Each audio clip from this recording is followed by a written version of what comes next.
Welcome to the Retail Focus Podcast, a weekly collection of news, interviews, and information from the world of retail. Welcome to this edition of the Retail Focus Podcast. I'm Trent Kling for Leighton working behind the scenes. On today's show, we're going to look ahead to a wage increase at a major retailer and a luxury retailer potentially splitting into three companies. At least that's the rumor from one media outlet this week. And in news, Lowe's provides an update on 2022 expectations, not just for them, but for the entirety of the home improvement retail industry. Our interview guest is Colleen McNamara. She co-leads the retail practice at executive search firm Russell Reynolds Associates.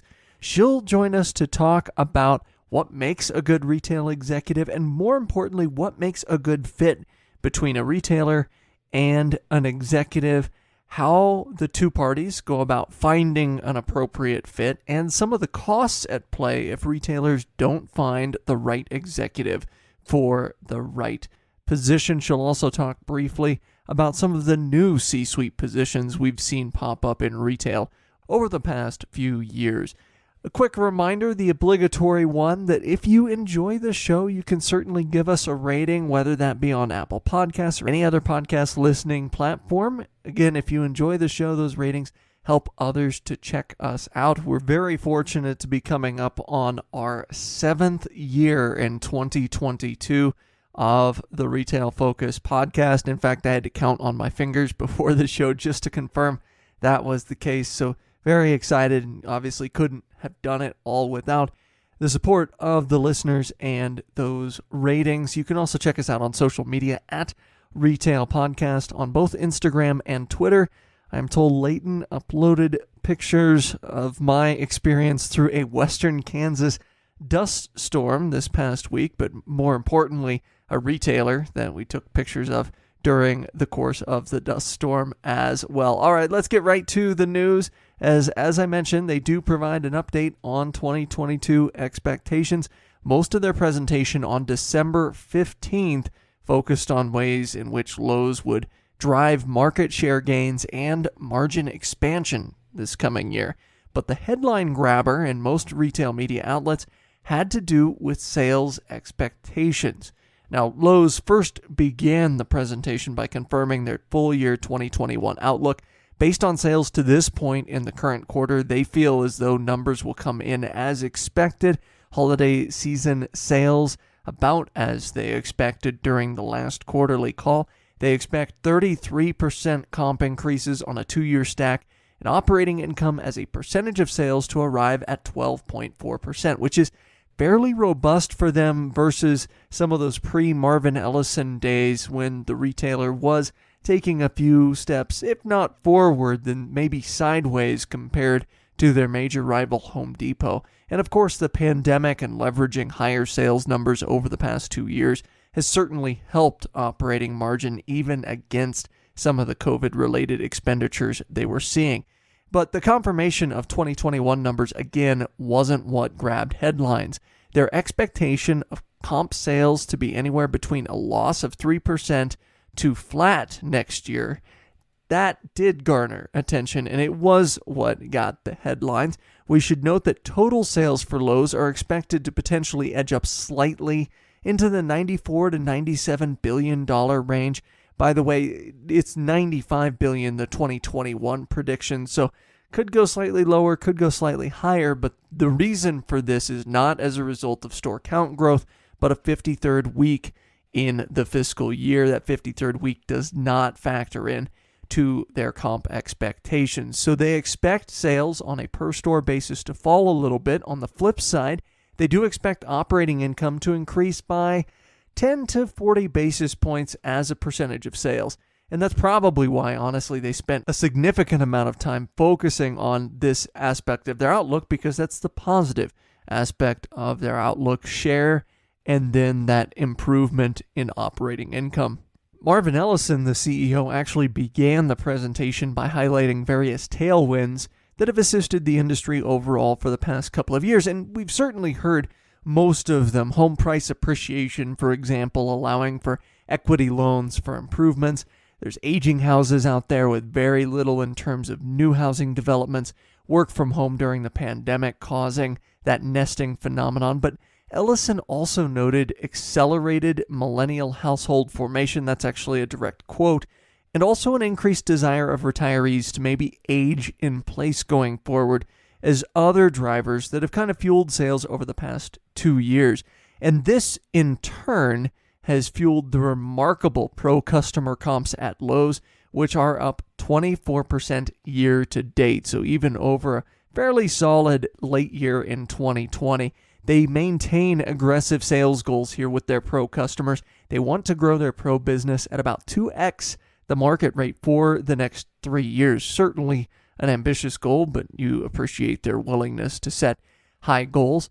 They do expect, though, the relevant market in home improvement to see those tailwinds that have been fueling it for the last couple of years maybe die off a bit in 2022. You're not talking about them completely going away. You're not talking about meaningful headwinds other than maybe inflation and supply chain, what everyone else is talking about.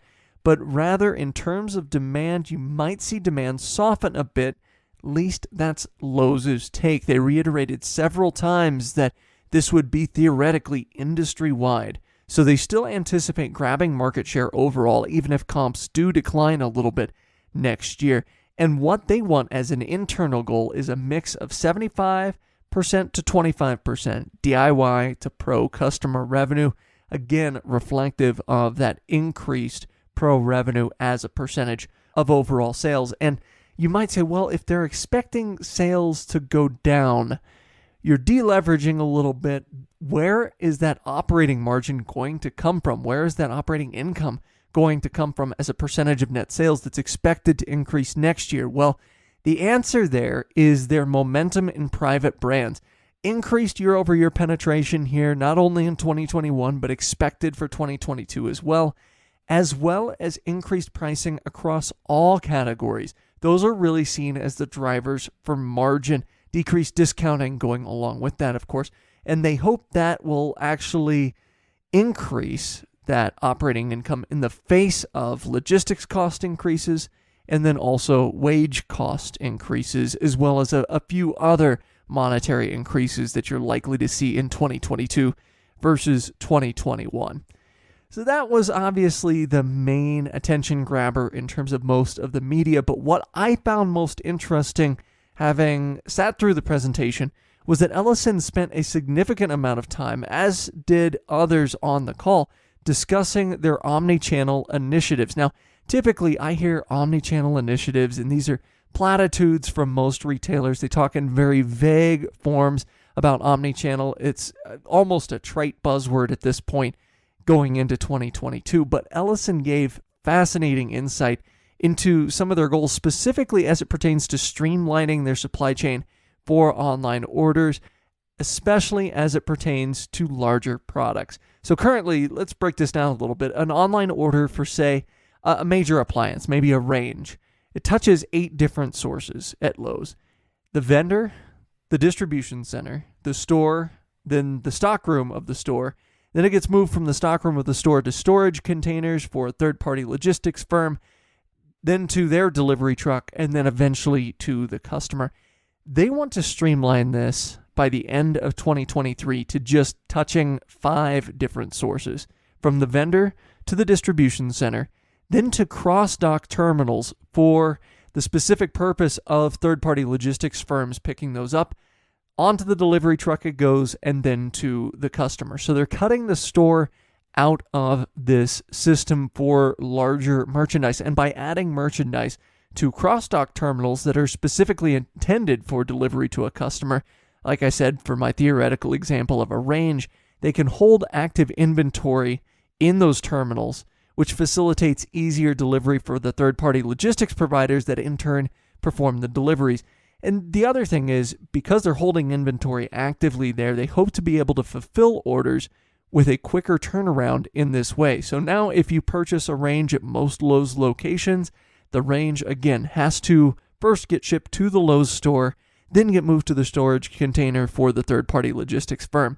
If you're cutting that step out and you've got the inventory as an added bonus already in stock, potentially at those cross-dock terminals, you're looking at a much quicker turnaround for customers to receive those larger orders. And of course, they hope to drive customer satisfaction through that mechanism and eventually improved sales. But here's the other benefit to this platform.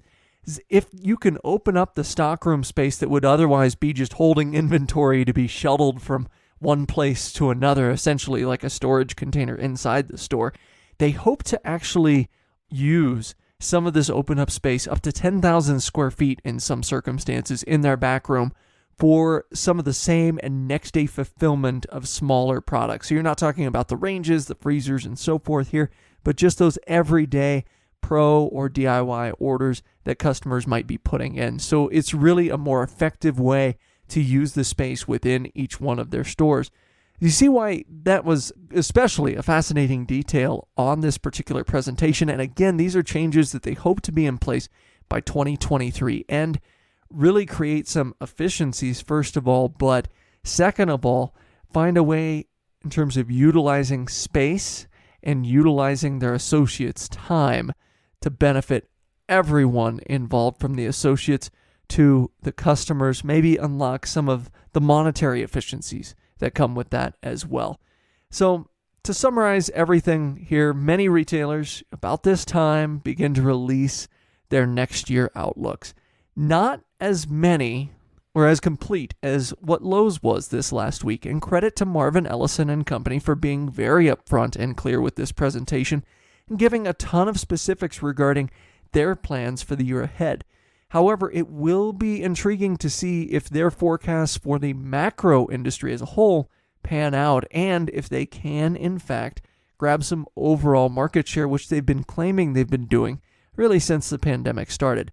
Remember, they're not just competing against Home Depot here, but the likes of Ace and True Value and Menards as well, all of whom have seen varying degrees of success during the last 2 years, and in some cases going back even longer. And Ace went so far as to add 170 stores to their system this year, so that race for market share increases won't be an easy one, especially when you see some of that brick and mortar growth stagnation on Lowe's side compared to other players in this industry. Speaking of Marvin Ellison and retail leaders, again, our interview guest coming up after this break is Colleen McNamara from Russell Reynolds Associates. She'll discuss the world of the retail C-suite, some new roles that have been introduced, and also the process behind finding the perfect executive for the ideal retail role. And this includes a conversation about what retailers that might not be in the best position might be able to do in terms of finding someone that can help turn their business around.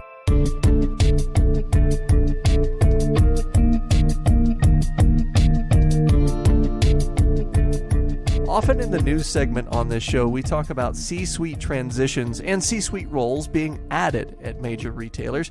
Most of the time, though, any C-suite additions come along with a flowery press release and not a lot of detail surrounding the hires or their positions. We wanted to take a closer look at not only all the new positions being added to retail C-suites everywhere, but also the process behind landing top talent in an age where the battle for talent is just as fierce on the ground floor of retailers as it is at the top levels. And joining us to discuss these subjects and more is Caitlin MacNamara, who co-leads the retail practice at executive search firm Russell Reynolds Associates. Caitlin, welcome to the show. Thanks, Trent. It's a pleasure to be here. Now, first, just so our listeners know the perspective that you bring, I was wondering if you mind discussing kind of what your role entails on the day-to-day. Yeah, absolutely. So I work along with some fabulous colleagues in our consumer practice here at Russell Reynolds. We, generally speaking, cover a wide swath of talent issues in consulting with our clients. It could be everything from straightforward search for an executive to assessment work, to culture assessment, to board work, and broader advisory in terms of things like talent pipelines. So covering the waterfront in supporting our clients in how to think about talent, but then also how to make sure that they are positioned appropriately to make sure that talent is successful in their role. So now that we've got a bit of an idea of your background, I was wondering, in terms of the actual process of identifying and recruiting high-level talent for positions. I was wondering if you could give our listeners just what that whole thing might look like from start to finish for a typical retail company. Oh, sure. We do want to be very thoughtful as we set out on a mandate with our clients. Oftentimes, they will come with a need. Sometimes it's straightforward in the context of someone having retired or moved on, and they're looking to fill a role that previously exists. In other cases, they're thinking about creating a new role or a new mandate with different scope and are looking for our help and advice in terms of how to structure that. Generally speaking, we want to make sure we understand, what are the requirements of the role, what are the objectives, what are they seeking to do with the person in this role. And then we give some thought to what types of backgrounds and experiences would be relevant. And this is where we think about a search strategy. So we really strive not to be predictable and look for someone who's done that exact same thing someplace else, but really think about folks that have experience that is relevant, but maybe a little bit different. So like a different point of view and perspective. Generally speaking, there is always a conversation around budget because what you want and what you can afford can sometimes vary. And again, being creative about how we think about search strategy in terms of which pools of talent might we go after that allow our client to get what they need, but within the compensation ranges that they're working in. And then lastly, I would say there's a lot of focus on diversity and inclusion when we think about bringing in senior leaders in an organization. And the vast majority of our clients, not just in retail, frankly, but in other sectors, are quite focused on this. And that's where our role is to really help our clients think differently about what are the required experiences and then what are some experiences that could be analogous that will get you the same result, but widen the pool of talent and allow you to be more inclusive and be able to drive greater diversity into the role. Now, you mentioned, of course, the idea of role responsibilities. For example, a search for maybe backfilling a retiring CEO position might be different versus filling a position that's been newly created. I'm kind of curious how that differs in terms of interaction with the company, because, again, if you have an existing role, they obviously have an idea of what they want, but maybe with a new role, that definition isn't clearly sussed out for you. Well, that's a good comment. What I would say is even when it's an existing role, one of the things we need to be always mindful of is the needs of the business.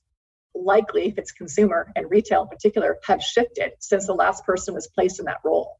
So even for an existing role, we will spend the time with our client to really understand what does success look like, because in fact, there might be a different spin or a different need to emphasize some aspect that maybe did not exist previously. And they're taking advantage of the fact that they now need to make a change and bring in new talent to perhaps close off a gap that they found in their organization. We saw a lot of that through the last 20 months in COVID as an example.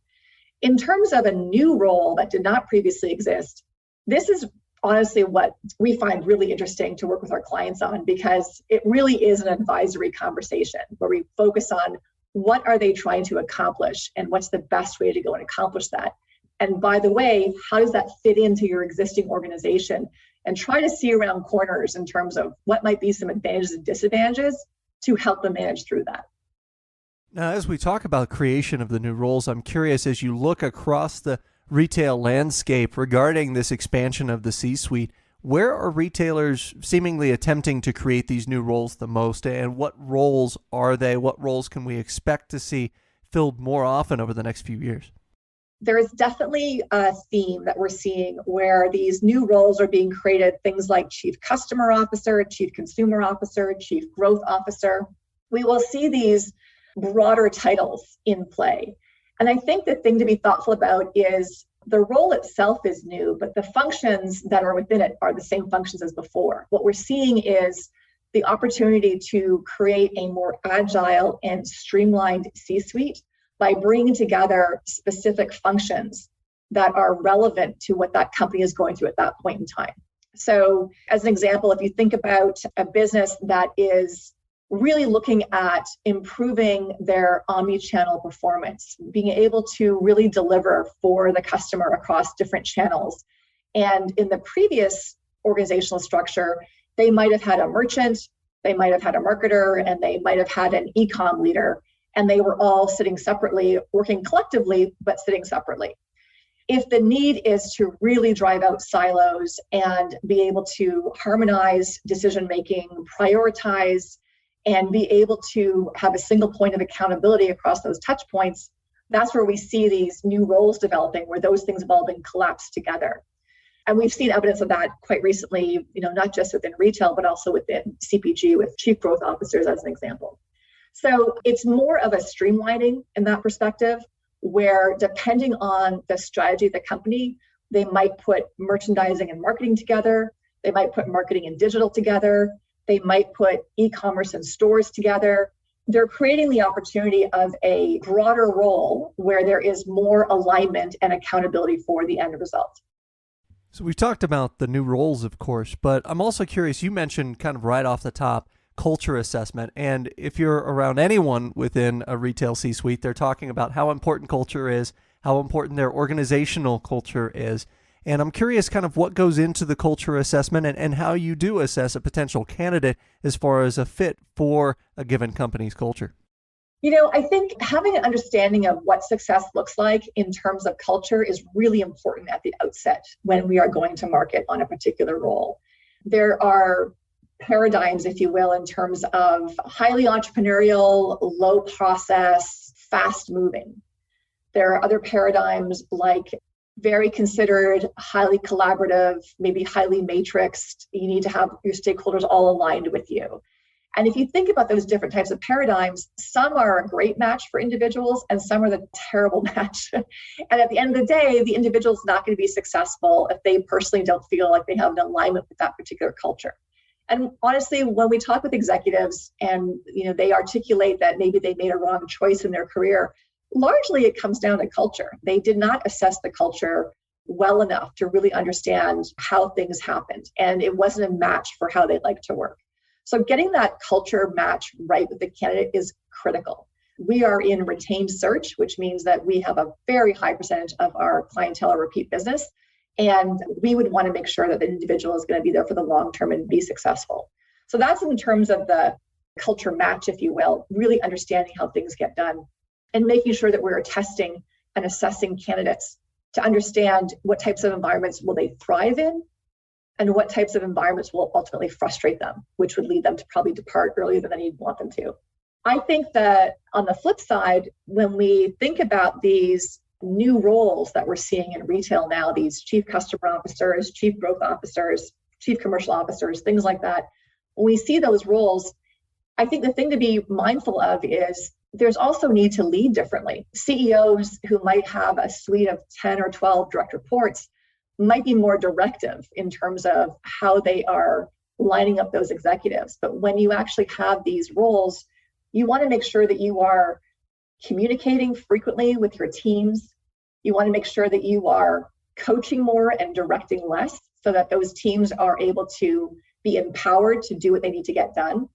You want to make sure that you are spending time together where you're solving problems as opposed to updating or statusing. And you want to make sure that you're being focused more on the strategy of what's getting done versus the operations, which tend to be further down the organization. So there's a different type of leadership model that we see in these streamlined C-suites, which is a culture impact. I think there's some great information there just as far as evaluation of potential fits. But you did mention something there in terms of, you don't want a candidate for this position to get the position and then, of course, leave the company early. That has various impacts across the board. Obviously, early departure is one potential negative of having the wrong person in the wrong role. But what are some other maybe benchmarks that you're looking for in terms of executive or C-suite executive success, whether it be staying at the company a long time or other things that you can kind of use as key performance indicators?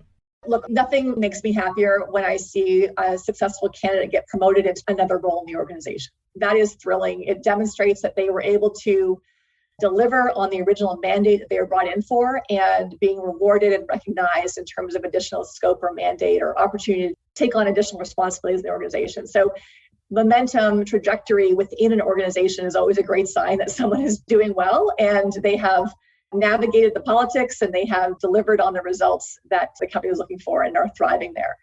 I think to me, that's one of the best signs of someone performing well. I would also say that on the flip side, if someone ends up leaving an organization prematurely because the fit wasn't right, the cost is not simply that individual in terms of their career trajectory and maybe having to take a lateral move or maybe having to rethink what they do next. But there are also implications for the organization as well. It's quite disruptive when you bring in a senior leader. And if they don't stay for very long, you're creating a lot of disruption in that organization. There are teams that can be dislocated by that lack of leadership. If the fit isn't right, maybe the new leader came in and set on a different path, either culturally or from a strategic perspective, and that might set the organization back as well. So the risks of not getting it right are actually high, which is why we take a lot of time and attention to make sure we're assessing candidates pretty closely to make sure that the fit is going to be right.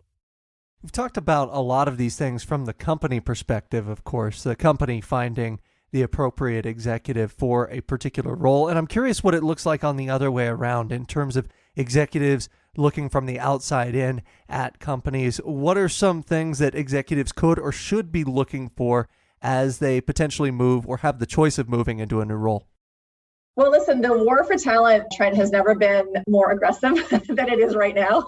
So the reality is, for strong talent, it really is a seller's market. What I like to counsel my candidates to do is to test. If they get a phone call from a retained search recruiter like myself who says, I think there's an opportunity here that you would be interested in, let me tell you a little bit about it. I like to say to those candidates, test me, ask me why you should take this role. What is it about my background and experience and my career trajectory that should make me want to learn more about this? Why is it relevant to me? And I think anyone who is strategic and thoughtful about search and about talent should be able to articulate why this role potentially could be a fit going forward. We would have no business calling individuals for whom this role would be a lateral or potentially would be a step down for them. So we should be able to articulate that. The second thing I would say is it's important to do your homework.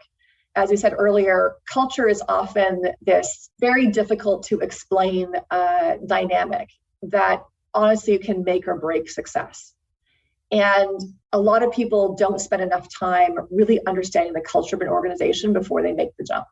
And so putting the time in to ask some quite meaningful questions, making sure that they have the opportunity to talk to people, both hiring managers, but also peers, and maybe even subordinates, frankly, and really getting a bead on what does good look like? What gets rewarded in this organization? What are some of the frustrations people find in terms of how the culture works and what are the things they love about it? But actually spending the time to really dig into that.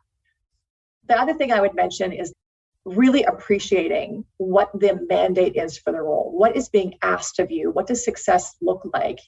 And do you feel that you have the resources that you need to be successful?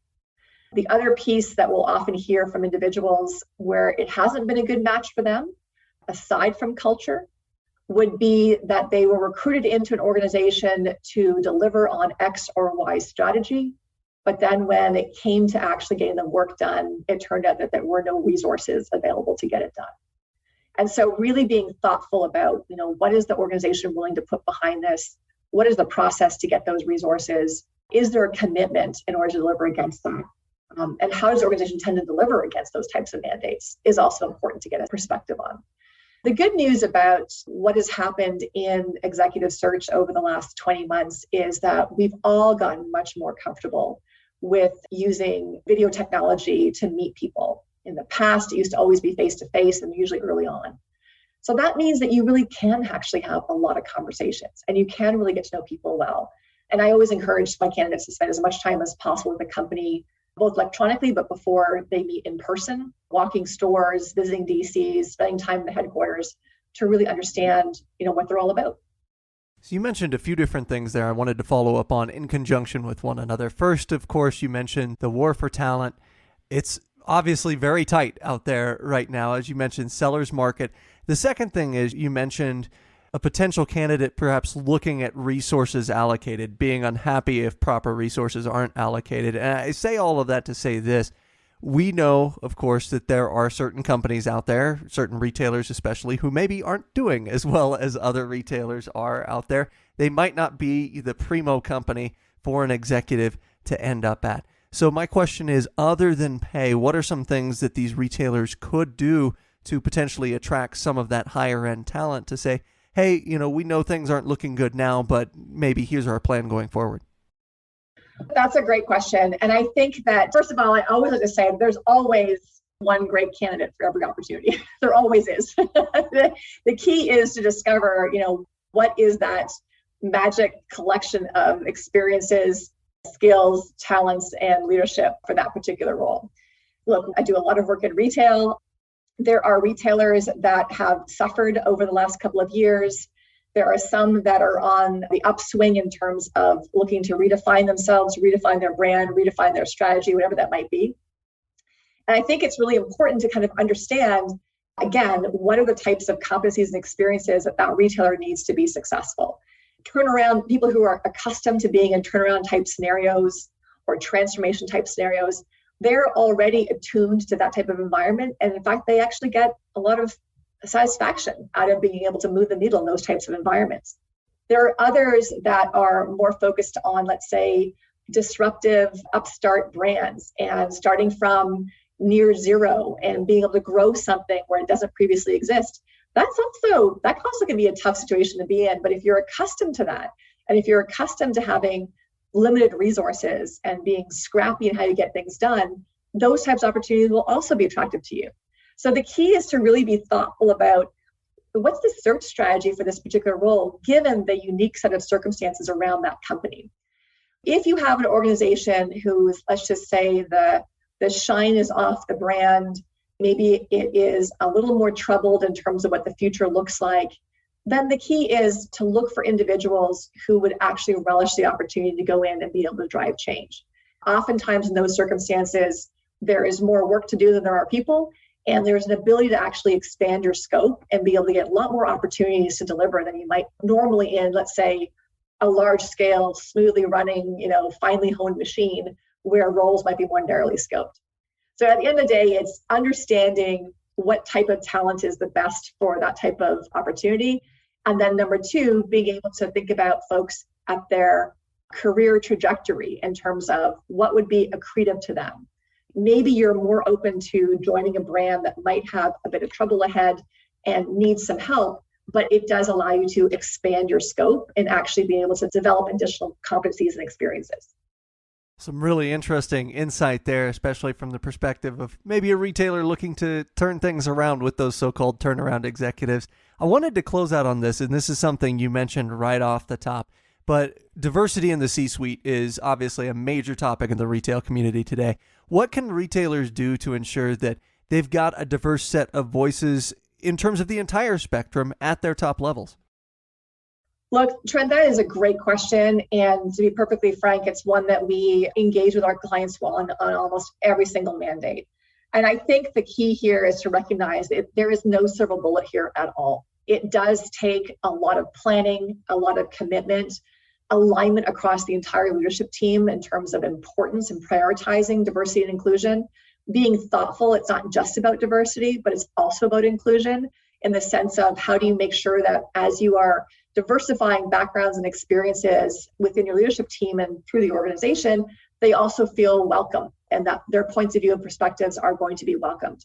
So it is a very, very tight market. What I often advise our clients to do is to think about it in a multi-pronged approach. The first is to be more open about what types of backgrounds and experiences are analogous to what they're looking for so that they can actually widen the pool. And be thoughtful about, what does good look like here? It might not be the usual suspects. As an example, if you think about individuals coming out of other types of retailers, coming out of, let's say, food retail or coming out of hospitality, being open to different types of retail experiences that are relevant to your brand is going to help you drive a greater degree of diversity. The second would be to be thoughtful about how you are seeding diverse talent into your organization at all levels. So you definitely want to make sure that you're thoughtful about that diversity through all levels of your organization, but focusing just on the top is a mistake. You want to also make sure that you are creating opportunities through the organization for that diverse talent. And you're going to be growing talent on your own, creating a place where people can be mentored and developed into that senior leadership ranks as well. I think there's also an element around being mindful that diverse talent is in short supply in some of the roles that we're talking about here. Not all, but in some. And you think differently about where this person might come from. You think differently about the background and experiences you want for the role. You make sure that you are purposeful and specific around your objectives in terms of driving diversity and inclusion, measurable in that approach. And you have some specific examples of things that you're actively doing. And then you make sure that you give your new recruits or the folks that you're trying to recruit to your organization an opportunity to understand all those things about you, including meeting other diverse talent in your organization.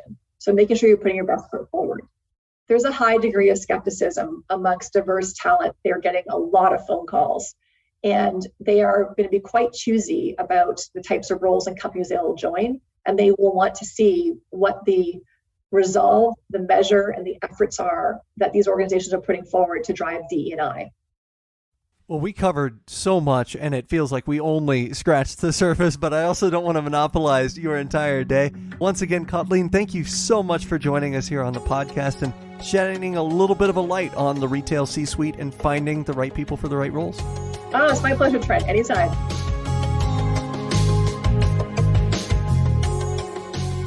As always, we may have a position in or against companies we discuss on the podcast.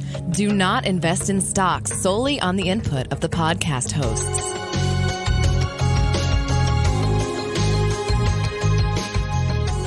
Well, we thank Colleen for joining us, and as I mentioned at the onset of that interview, that's really a field that we talk about in passing here on the podcast, but it's great to have a little bit of color given to some of the behind the scenes, how the sausage is made, so to speak, in terms of retailers going out, finding, with usually the help of an intermediary, someone to fill that position, whether it be a new one or backfill an old one at their company. And we've seen and talked about in the past the negatives that you get as a retailer when you have executives and it's just a revolving door in their C-suite, the negatives that can be done as companies jump from goal to goal to goal. We've seen that in the past from retailers such as, well, JCPenney would be a great example of this. Duckwall Alco Stores Incorporated, for a while before their bankruptcy, seemed like they had a new CEO in place every single year. So really finding the right executive is something that can springboard a retailer or can really put a retailer under a significant amount of duress and pressure. Well, in our Looking Ahead segment this week, I did want to talk very briefly about Hobby Lobby as they raised their minimum full-time hourly wage, at least starting January 1st, to a whopping $18.50 per hour. Now, again, this is for full-time employees. For part-time employees, that minimum wage did get a boost this season up to $13. But again, for full-time employees, $18.50. And again, that's notable because you kind of wonder if that's going to have ripple effects. Hobby Lobby seen by many retail workers as, in some cases, an ideal retailer to work for because of the fact that they are closed on Sundays. It assures at least most of their employees, there are some staff that work on Sundays, but assures most of their employees get at least one fixed day home per week. But very interesting to see if this will have any ripple effects throughout, in particular, the craft retail industry, as Joanne and Michaels also look to grow. Credit to them. Certainly, there were a lot of people, ourselves included, that were somewhat negative towards Hobby Lobby and the way they handled the early days of the pandemic. So it is nice, and it is also important to give them their kudos as far as taking care of their employees in this context. Now, the larger looking ahead story that we'd like to talk about is Neiman Marcus and a potential, at least according to reporting done in the New York Post this week, that they will split into 3 different companies. Their e-commerce operations will go into one, Neiman Marcus brick and mortar operations into another, and Bergdorf Goodman into a third. And I think this is interesting in the context of the interview we just had. When we were talking to Caitlin MacNamara, she was talking about really the streamlining of a lot of C-suites and these new positions designed to kind of streamline things because of businesses focus so much on omni-channel, focus so much on consistency across channels. Now, Neiman Marcus wouldn't be the first retailer to have done this after Saks kind of did something similar in the recent past. But it is interesting that you would want to silo off the 3 store brands. Maybe you can get the Bergdorf Goodman part of it, but kind of interesting that you would want to split off potentially the e-commerce brand. Now, again, the reporting in the Post suggests that JP Morgan has been working behind the scenes to kind of work this deal out, or at least provide input on the deal. Another player in the deal behind the scenes apparently is AlixPartners, who has worked with a number of retailers regarding potential spin-offs, particularly of e-commerce businesses. Now, full disclosure on our end, we have had leaders join the show from AlixPartners in the past. Most recently, Alexa Dryansky, their head of market and consumer insights for their retail practice. She joined the show in February of 2021. So again, full disclosure there. Don't want anyone sounding the conflict of interest alarm. But as far as Neiman Marcus is concerned, again, an intriguing decision if they do decide to go through with this. Now, some of the sources quoted anonymously in the New York Post seemed as though this was a done deal. But of course, Neiman Marcus, AlixPartners, JP Morgan all declined to comment here. Neiman Marcus has, of course, been on tenuous financial footing in the recent past. Bankruptcy, Chapter 11 in May 2020, purchased out of bankruptcy by private equity owners, number of private equity owners. So it's not uncommon to see a retailer in this circumstance maybe sell off parts of their business. The reason I'm looking ahead to it, and really I'm taking a much longer view on it, it might be a good financial windfall, for example, to spin this off in the next 2 to 3 years. But what happens in terms of the efficiencies in-house? What happens when you silo those particular areas off? And again, it's not just our interview guest and Colleen saying this, but we talked to a number of people in retail talking about kind of removing those silos. And now you get these luxury retailers in Saks and now potentially Neiman Marcus kind of creating those, even though technically they're separate companies. Everyone says, well, hey, it's not going to really change day-to-day operations, but it can't help but change day-to-day operations. I've been a part of companies that have spun off other companies in the past, and they've said, no, it won't change anything about operations. And then, what do you know, 2-3 weeks after the spin-off, operations drastically change in terms of the way those associates, whether they be in the C-suite or otherwise, are interacting with one another in terms of the access everyone has to the numbers going across the different platforms. So again, more of a 4 to 5 year outlook for me to see if some of these businesses are making the right move in terms of bringing in some of that financial stability now, or if they're jeopardizing the future efficiency of their businesses by affecting these splits. Well, that'll do it for us this week on the Retail Focus podcast. A big thanks to Leighton working behind the scenes as I'm traveling in southern Arizona this week. So I've been kind of here, there, and everywhere. Now, coming up for next week's show, we'll be joined by a leader from Wipro Limited to discuss the look ahead, the year 2022, in terms of technology is concerned as it pertains to retail. So we're going to talk about emerging technology in retail, the role it'll play in 2022, and maybe some things regarding personalization as well, and how we can see that being tweaked going forward in retail as retailers continue to try and feel out the conundrum between personalization and compartmentalization. And obviously, I think we all know personalization isn't quite there from a retail perspective yet. So they'll bring an interesting perspective. Well, once again, thank you all for listening, and we'll be back with you 7 days from now.